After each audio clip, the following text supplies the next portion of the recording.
Hi, I'm Megan with Sincere Shipping, and today we're going to talk about Schedule B numbers.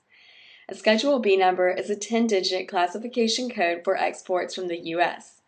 They're used to complete the SED filing, which stands for Shipper's Export Declaration, and other shipping documents, sometimes such as the Bill of Lading.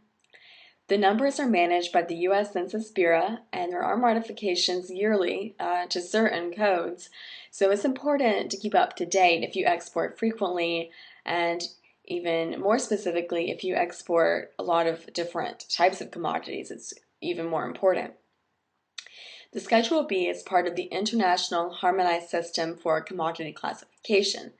And that system is designed so that a variety of countries can kind of keep in sync with one another when they're classifying their imports and exports.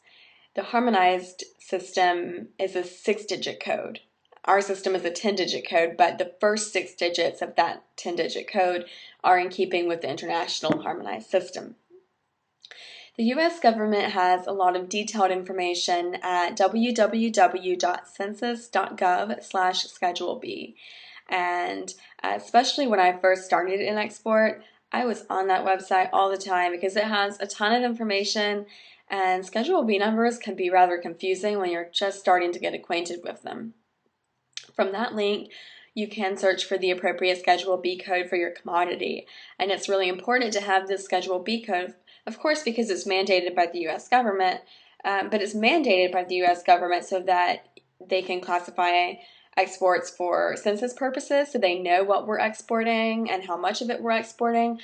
It's also important if you're importing, because it's used in calculating free trade agreement eligibility and duties and such like that. But specifically for exporting, it's really just for census purposes, but it is required by the U.S. government. So it's important to make sure you select the right codes. The terminology that's used in the search isn't always straightforward because it's written for international audiences, so sometimes it's very confusing.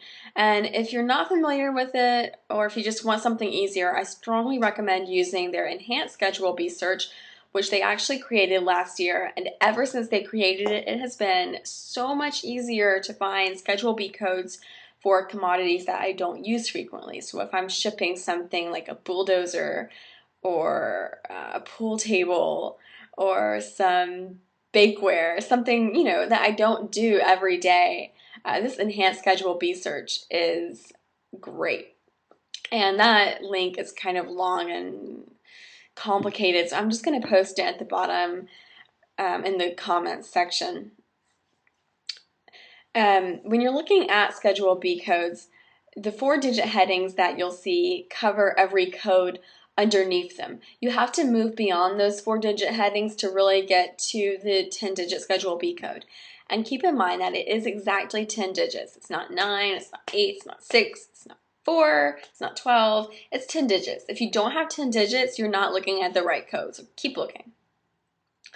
And it only applies to tangible commodities, which is important because we can export information. You can export technology information, you can export research information, any information that you give to someone in another country, if it's some technical expertise. So like if an aircraft company was to give an aircraft company in Israel or something information, and that's considered an export actually.